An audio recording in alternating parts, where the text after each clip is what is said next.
Amanda Foster is with the Gatemen Baseball Network Player of the Game. Happy Coleman Picard Day, and Amanda's with him right now. All right, here with our Gatemen Baseball Network Player of the Game, Coleman Picard. And Coleman, you pitched 5 innings, had 7 strikeouts, 1 earned run, and you got the win. So what was working out there for you tonight? I kind of just got in a groove with the catcher back there. I thought he called a really good game, and I was just able to kind of execute things as I went along.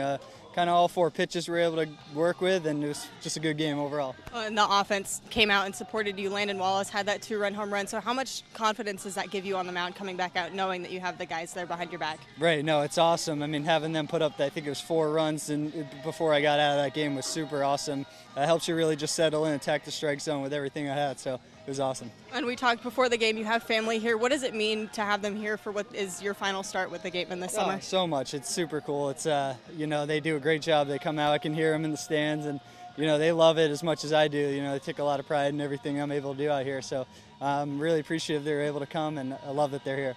Great. Congratulations. Thank you. Guys. Thank you, Coleman. Thank you, Amanda. Coleman Picard finishes his Gateman tenure. 14 innings pitched, just 3 runs allowed, 13 strikeouts. Pretty good. Yeah, there's not much more to say than that. The numbers speak for themselves. And best of luck to him. He's going to go try to play professionally. He's going to be a special player for somebody, and we can't wait to watch him. We'll certainly be watching the rest of the summer and into next season. And, this is a good group. This is a good group of guys. You mentioned multiple times throughout the broadcast that this was a group where, everyone seemed to be having a good night, even the guys who weren't necessarily. And it's kind of hard not to be happy.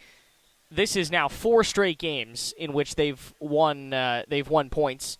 3 of those 4, they've won 2 points. I mean, 4 days getting, all but 1 point available. That's pretty good. And they're going to try to keep it going. This might be the worst point to have an off day, actually. You might want to go play tomorrow, but they are going to take the off day, hopefully get all rested, and then a fully rested group will come out and try to beat YD.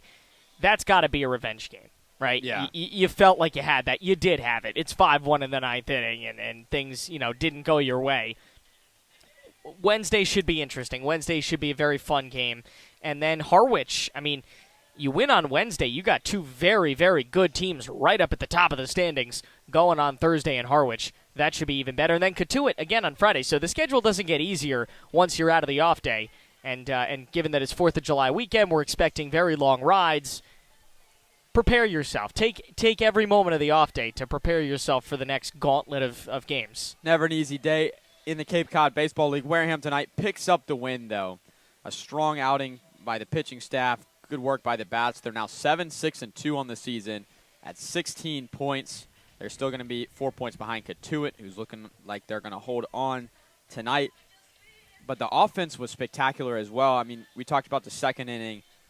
2 really big team at-bats with Sebastian Murillo, sac fly, Tommy Splain, RBI ground out to get those 2 runs in. And then Dorian Gonzalez in the 6th inning moved 2 runners over with a sac bunt down the third base line, and then had a sac fly the following inning to drive in a run. So you get the sense that these guys are starting to play for more than themselves and starting to play for the team, which in the Cape Cod Baseball League is big. Yeah, and Sebastian Murillo, it's kind of hard to understate the performance he had. You mentioned he kind of had a slow start, but he's been flying so under the radar.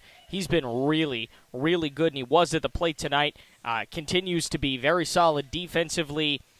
He's working his way to become the day-in, day-out shortstop. Everyone's getting reps, but he should be getting more than everybody else at this point because he is really, really playing good. You mentioned those first 2 at-bats. The second 2 at-bats, he doubled and was hit by a pitch, reached twice, scored a run. Great night for him. Hard to have a better night than that. Let's wrap things up here in the press box at Spillane Field. Your final score, Wareham 9, Brewster 2. Wareham does it on 9 hits and 1 error. Brewster does it on 11 hits and 1 error. Our next broadcast is going to be Wednesday, so don't tune in tomorrow. We will not be here. The YD Red Sox come to town for a 6 p.m. first pitch. Our coverage starting at 5:40 on the Gatemen Baseball Network. Want to thank everybody involved in the production today.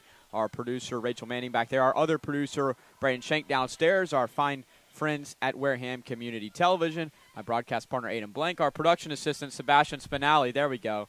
Give them some skin.